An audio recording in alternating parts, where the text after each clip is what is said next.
انك مش عارف تعمل حمام لمده يوم كامل او لمده كام يوم ورا بعض، مش عارف تخش تعمل حمام بسبب الامساك اللي عندك. لا، وكمان كل اللي قدامك انك تستخدمش غير الملينات، واللي ممكن تاثر بالسلب وما يكونش ليها اي نتيجه في علاج الامساك. ومشكله ان الامساك بيجي لاي حد باي سن. في واحد بيجي له الامساك والامر بيعدي سهل، وفي حد بيجي له الامساك ويفضل يعاني منه وبيشتكي انه عنده الامساك وبيبقى مقرف ومتعب ومش عارف يعمل ايه. فعشان كده النهارده هنتكلم وهنعرف سوا ايه هو علاج الامساك. فيلا بينا.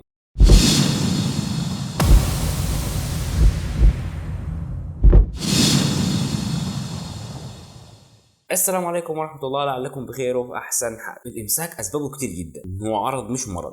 الإمساك من أسبابه في أسباب مرضية زي القولون العصبي. اللي بيعاني من القولون العصبي بيكون عارف إن القولون العصبي بيكون معاه نوبات من الإمساك الشديد أو حتى من الإسهال الشديد، أو ممكن بنوع متقلب ما بين الاثنين، مرة إمساك شديد ومرة إسهال شديد، بس هو الأكثر بيكون معاه الإمساك الشديد. ومنها أسباب في التغذية، زي مثلا واحد غير نظامه الغذائي فجأة، أو مثلا إن هو سافر وهو مسافر طبعا هيكنسل كتير من الوجبات زي ما هو كان متعود يفطر في الساعه الفلانيه ويتغدى في الساعه كذا، لا هو كنسل كل ده واكل وجبه او وجبتين في اليوم. في نهايه اليوم لقى انه عنده امساك شديد، او ان اكلك ذات نفسه ما فيهوش فايبرز. الفايبر او الالياف دي بتساعد ان حركه الامعاء بتكون حركه سلسه وسهله، فبالتالي بيمنع الامساك. لكن في غياب الالياف من نظامك الغذائي ده بتسبب لك الامساك على طول، لان الامعاء في الحاله دي في غياب الالياف يعني بتخلي الامعاء تمشي بشكل بطيء. وفي منها كمان اسباب اللي بتسبب الامساك بسبب العلاج. في انواع معينه من العلاج، واقرب مثال اللي بنتكلم عليه النهارده اللي هو الملينات اللي هو كل ما الواحد يكون عنده امساك يقدر يستخدم الملينات دي على طول. كتر استخدام الملينات بيسبب امساك، يعني انت عملت النتيجه بالعكس، جبت مشكله فوق المشكله ما حلتش المشكله اصلا. ده غير ان الاثار الجانبيه اللي ممكن تسببها كتر استخدام الملينات. كمان في ادويه معينه ممكن تسبب الامساك زي اللي هو مكملات الحديد، كتر استخدام المهدئات، وكمان ادويه اللي هي مضادات الحموضه في انواع معينه وبالاخص اللي فيها الالومنيوم دي بتسبب الامساك. في ادويه كتير لازم انت قبل ما تاخدها هترجع للصيدلي عشان هو يا اما يطلع لك الحاجه الاحسن ليك او يطلع لك البديل الامن ليك. اخر سبب ممكن ياثر عليك ويسبب لك الامساك واللي هو الكسل.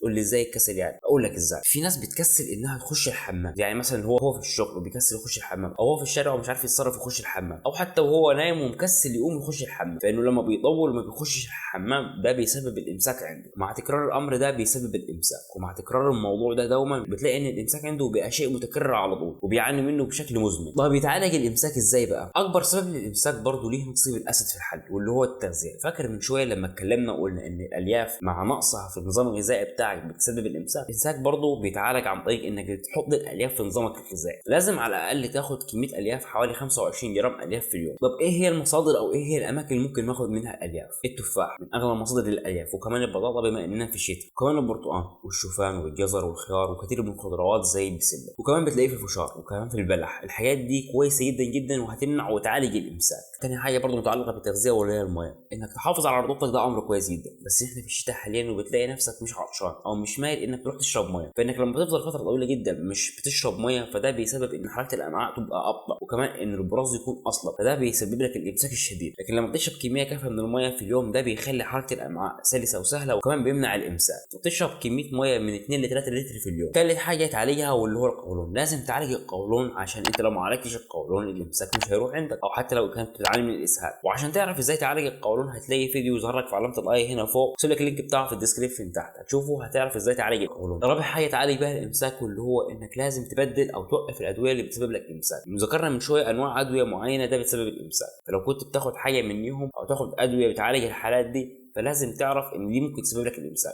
تروح ترجع للدكتور المعالج او الدكتور الصيدلي عشان يبدل لك نوع تاني بديل ليه بنفس التاثير بس مش هيسبب لك الامساك. اخر حاجه الملينات طبعا ليها دور في علاج الامساك، بس اللي هو الامساك البسيط اللي هو مثلا جالك النهارده امساك بس مش بيجيلك بشكل متكرر، او مثلا ليك يومين 3 بتعاني من الامساك فممكن تستخدم الملينات. لكن لو انت حد بتعاني من الامساك بشكل متكرر كل يوم كل اسبوع بتعاني من الامساك وتروح على طول جاري على الملينات وتبلع ملينات، ده هيسبب لك مشكله. تبقى عدم استخدامها افضل من انك تستخدمها عشان ما تسببش لنفسك مشاكل بشكل عكسي. بس زي ما قلنا من شويه ان اهم شيء في علاج الامساك وهو التغذيه. حتى مع القولون العصبي برضه من اهم الحاجات اللي تعالج الامساك هو التغذيه. طب هل ممكن امنع ان يتكرر تاني الامساك عندي؟ طبعا الوقايه خير من العلاج. اول حاجه طبعا في الوقايه دي اللي هو التغذيه، لازم تكون تغذيه سليمه جدا وفيها كميه الياف كويسه وكمان رطب طول اليوم، يعني تاخد كميه كويسه من الميه كمان. تاني حاجه تبعد عن العصبيه، لانك لو مريض قولون عصبي وما زلت متعصب ومش عارف تهدئ اعصابك، والله لو خدت دواء من هنا لشهر قدام عمره ما هيخف من عندك القولون العصبي ولا وهيخف الامساك. اهم حاجه انك تهدى اعصابك مع وجود القولون، وبرضه لازم لازم لازم تخلي بالك من التغذيه برضه في وجود القولون عشان ما تسببش ليه تهيج، وكمان تمنع وتعالج الامساك.